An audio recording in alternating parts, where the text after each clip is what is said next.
Hello' বন্ধুসকল, আজি বহুত দিনৰ মূৰত মই এটা নতুন ভিডিঅ' লৈ উপস্থিত হৈছোঁহি আমাৰ ইউটিউব চেনেলৰ আছামিজজনৰ সন্মুখত।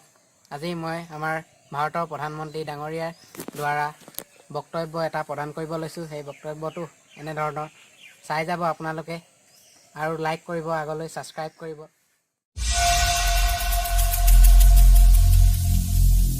Every single day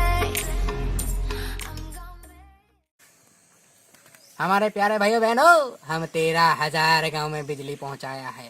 हम गरीबों को सहायता देंगे, हम किसानों को सहायता देंगे। हमारे प्यारे भाइयों बहनों, অসমীয়াত মই এষাৰ কওঁ, শুনক আপোনালোকে। পৰিৱৰ্তন শব্দটো শুনিবলৈ বহুত ভাল, কিন্তু হৈছে বাল। এই পৰিৱৰ্তন হোৱালৈকে আমি জীয়াই নাথাকো কেলা। ধন্যবাদ। আগলৈ এনেধৰণৰ ভিডিঅ' পাই থাকিবলৈ ছাবস্ক্ৰাইব কৰিব, লাইক কৰিব, কমেণ্ট কৰিব। এনেধৰণৰ ভিডিঅ' পঠিয়াই থাকিবলৈ আগলৈ আমি সুযোগ পাম। নমস্কাৰ, জয় আই অসম।